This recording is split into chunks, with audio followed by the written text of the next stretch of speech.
असेल, अबॅकस असेल, हे सर्व विद्या ग्रहण करण्याचं आणि लक्ष देऊन काम करण्याचं आपण करतोय. सरांनी मध्ये मला सांगितलं, पण आपण रेग्युलर क्लास आपले वेगळे आहेत आणि एक महिन्याचा एक वेगळा आपण उपक्रम ठेवलेला आहे आणि त्यामध्ये आपण सर्वजण येत आहे. शिक्षण असणं आणि करणं हे खूप महत्त्वाचं आहे. तशासाठी आहे आपले आई वडील आपल्याला आता पुरवत आहेत. कपडे असतील, आपल्या गरजा असतील, जे काही आपल्याला लागेल ते मोठ्या मोठ्या वस्तू आपले आई वडील पुरवतात. पण आता आपण लहान आहोत, त्याची क्षमता आहे ते पुरवतात. पण आपण मोठं झाल्यानंतर आपल्याला जर वाटलं की मला कुठल्याही दुकानाकडे बोट दाखवून हा ड्रेस इतक्या हजाराचा मला घ्यायचा आहे, एखादी गाडी असेल, कितीही लाखाची असेल, ब्रँड असेल, इथं बसलेल्या प्रत्येकाचं स्वप्न असतं.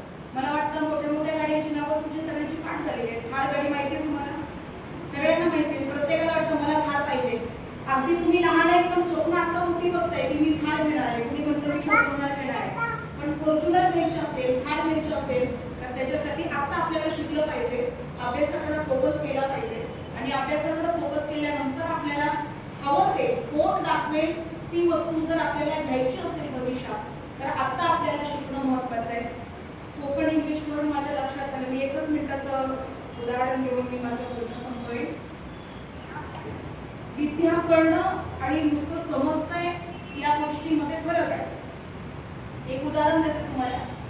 एका मुलीचं लग्न झालं आणि ती मुलगी लग्न होऊन शहरामध्ये आली. खेडेगावातली मुलगी, जिचं शिक्षण अजिबात झालेलं नव्हतं, 1ली 2री झालेलं असेल, तिला इंग्रजीमधलं काहीच कळत नाही. ती मुलगी लग्न करून शहरामध्ये आली. शहरामध्ये तिचं लग्न अशा मुलासोबत झालं की जो मोठा जॉब करणारा होता, ऑफिसर होता कंपनीमध्ये.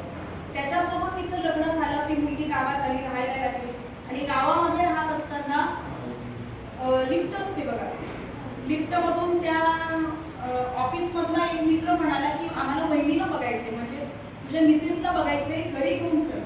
त्याला दाखवायचं नव्हतं कारण खेड्यातली मुलगी होती, अशिक्षित होती, तरी पण मित्र मागे लागला, म्हणे चल. घरी नेलं, दरवाजा वाजवला.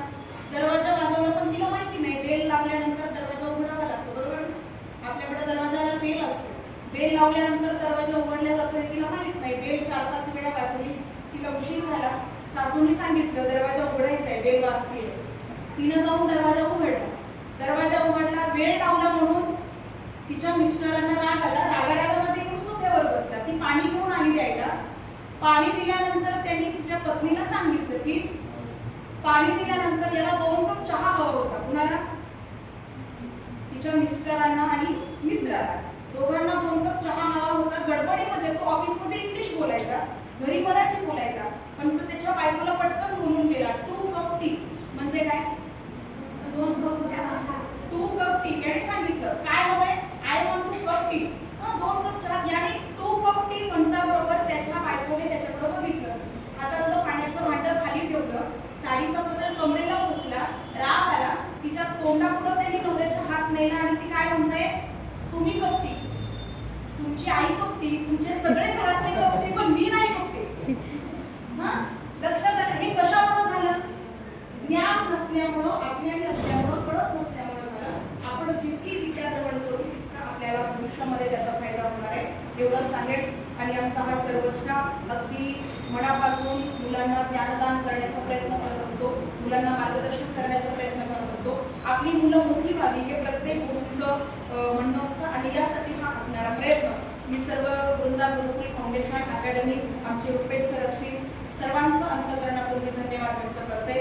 आणि आज आपण सर्वजण उपस्थित राहिलात माझ्या चिरंजीवाच्या अभिष्ट चिंतनानिमित्तानं आपल्या सर्वांचं